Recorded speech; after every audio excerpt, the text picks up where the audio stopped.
So you're getting help and you want to dunk on Chantel?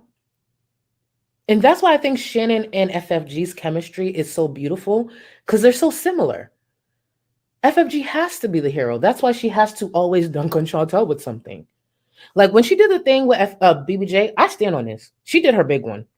She did her big one with that one, especially with the way Chantel was running her mouth talking about FFG's dogs and all. When I saw her pull that off, I said, leave it to Chantel to have me applaud FFG. I was pissed. I was like, oh, this was so good. She trolled the fuck out of you. Oh my God. So, just so we're clear, and you heard it here first. What happened with BBJ? Rescuing BBJ? The BBJ rescue to FFG will be with the 89 LBs are to Amber. You will always hear about it for years to come. Always. That's never going to die. She did her big one. She had to make it public. And for those saying, oh, it's for the money, I think you guys forget, I've said this before, multiple things can be right at once. She did her big one and definitely helped BBJ, because at this point, I think almost anybody's better than Chantel. But yes, of course it was for the money. If it wasn't for the money, she wouldn't have made it public. Of course it was for the money. Are you kidding? The bitch held a whole, she shopped for BBJ's collar on stream. She shopped for a cat to get a Gucci collar for a cat. Of course it was for money. But I'm not going to take away the fact that, like, at least she got BBJ. But yes, it was for money. Yes, it was for content. Are you crazy?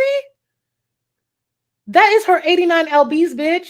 She is never letting that go. That will always be content in some way. Isms. So, French Fry Girls should be worried because Chantal was threatening to sue again. Shadowed that she might have returned to Canada to handle some other business, and she would handle that while she was there. I would be terrified if I was French Fry Girl. So terrified. This is the woman who couldn't even make a vet appointment, and she's going to coordinate a multi-person lawsuit because she felt duped about her cat being given to somebody else. By her to somebody else. But she couldn't tell you who because the selfish bitch wouldn't even walk down the stairs to go say bye. She handed it to Pete's. Again, many reasons we can't follow through with our commitments. So, and Chantal doesn't have much tolerance for distress or discomfort. If something isn't exactly the way she wants to eat it, she's not going to eat it. If it's not the right temperature, she's not going to eat it. So you would think someone as large as her would be much more picky. But, or would be much less picky. But actually, some of the more morbidly obese people I know are rather picky about their food. And, like other folks who deal with addiction, can get pretty nasty if they don't get what they want.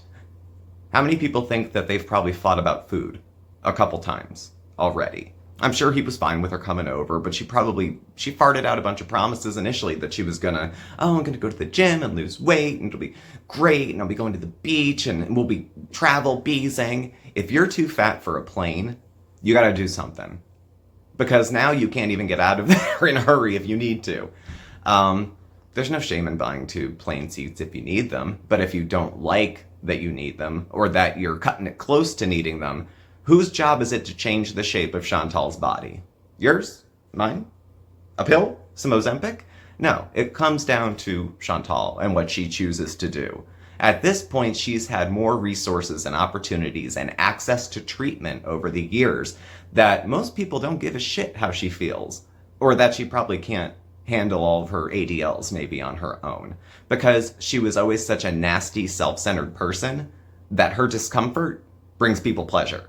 We've heard of Schadenfreude. You know, it's the same sort of thing. I don't.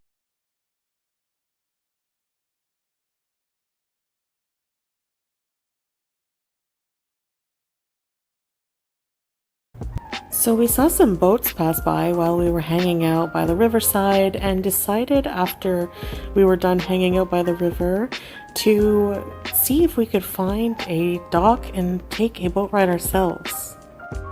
On our way, It was his hard-earned money to try to buy her food that would support her health. And then either she ordered it without him, or he came to reason of, look, I don't love you so much that $250 isn't worth risking your health to me. So if you really love me, Chantal, really, really love me, you'll go on there, eat yourself half to death, and give me the cash. So, I don't know. And she wants privacy. Okay. And where's your husband? Where's your husband? Where's your husband? Where's your husband? He's out with the boys. Thailand, from what I understand, has a very, very active sex scene. So, I'm sure he'll text you. But at any rate, this week we're going to...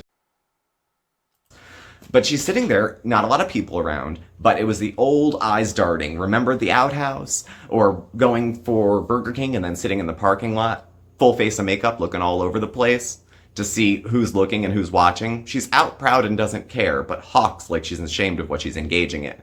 So when she's sitting there with Salah eating, and there's people, not a lot of people, because they go everywhere when it's closed. She's afraid of people, and they want to be able to film, and they're weird. They're weird. She likes getting attention, but standing out doesn't really... I think she probably feels like people are staring, because they are staring. It's a spectacle. She's 4 times the size of a normal woman. So I think people are going to stare. That shouldn't be unexpected. Is it rude? Is it cruel? I don't know. Bottom line, it shouldn't be unexpected. And to act shocked would be kind of stupid as well. One, I'm pretty, okay? That has a lot, and I don't mean that to be conceited. I'm being very matter of fact. Being pretty gets you a lot of privilege.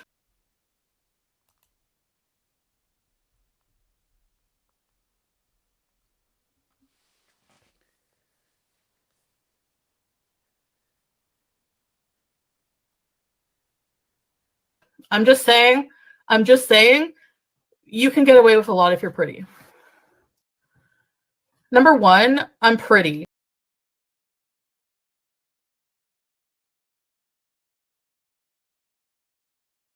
Hi guys, and welcome to Tailored Talk. First of all, I wanted to talk about one of Foodie's latest community posts. Now, she's annoyed at people saying that Julia hates her. Now, hate is a strong word, but Julia doesn't like her for sure. 1. Foodie, all you do is sweat and eat all day. Julia probably can't stand the smell. 2. You and Salah always pick her up, and it's very clear that she doesn't like it. You always try to kiss her and pet her, and you're very heavy-handed, and she hates it. For example, my mother's dog only wants to be held by my sibling's partner and no one else, and that's fine. Look, Foodie, some pets just don't like to be picked up. They don't like cuddles or kisses. Julia is one of those cats. Foodie, you have no respect for her wishes and her boundaries. You're always forcing yourself on this cat on camera to trigger your audience, and Julia hates it. It's one of the many reasons why she doesn't like you. Plus, it's worth noting that it's clear that Salah is her favourite. He feeds her and he takes care of her the most. She also may sense that Salah genuinely likes her. Pets have their favourite people. And Foodie, you're clearly not for Julia, and Julia is just not into you. She is not interested. She doesn't like you. She may not hate you, but she sure as heck doesn't like you. Secondly, people talk about your visa status because you and your renter husband are clearly trying to game the system, and that's why people gossip about it. Remember, you haven't shown anybody a marriage certificate publicly, so there's that. Thirdly, people complain about the rice that you eat because you eat enough rice for 2 NFL players in one sitting. Okay, so this is a large portion of takeout rice. 2 adults could realistically share this rice, but you order the sizes that you get, they're 2 large cartons or 2.5 large rice cartons put together. To top it off, you get all of that rice while Salah has to get a separate portion of rice because you won't share. That's why people talk about it. You won't share rice, you have a lot of ferocious food aggression, and you won't buy your husband one single solitary birthday present on his birthday. Now let's talk about it. Now, guys, I talked about the birthday incident in my last video, and I will admit that I'm more bothered about this than I should be, because I've done and seen friends put more thought into their friends' birthdays than Foodie did for her husband. And I've also clicked on a lot of birthday videos where wives have splashed out thousands of dollars for their husband's 30th and have crazy parties. It's outrageous. It really is. But with Foodie Beauty, I don't think it's about money, because notice that at any given time, Foodie always had in Thailand extra baht for a drink. She's always had extra money for her own burgers. She's always had extra money to go out at night and get herself pad thai. But at the Iconium, she didn't get Salah one slice of birthday cake. And as Sansa Cooks points out, at the Iconium, there was a bakery. And Foodie had been talking about how she wasn't sure where to get him a piece of cake. Well, she walks right by this bakery.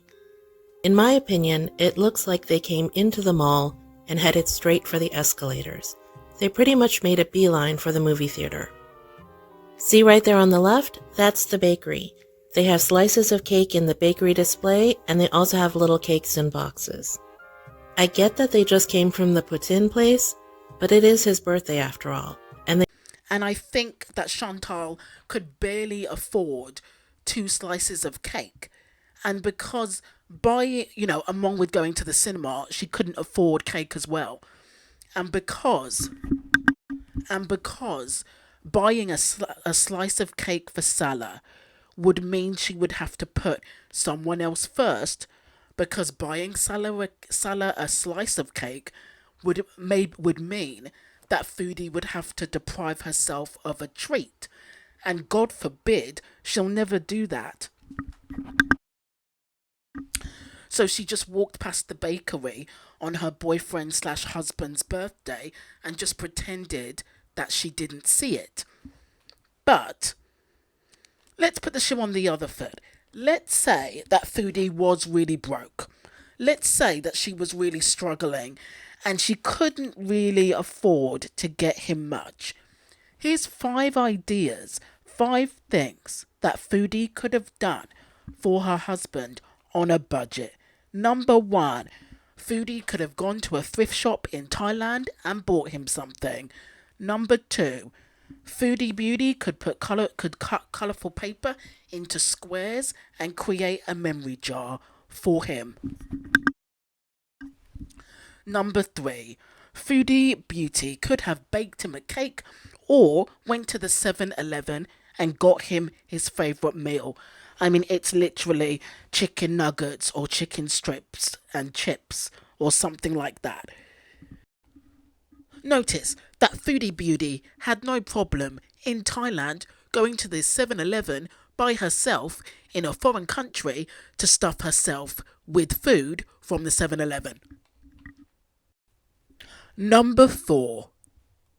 Chantal could have made a birthday video montage on her phone with Salah's best moments during this trip and surprised him with it. Number 5.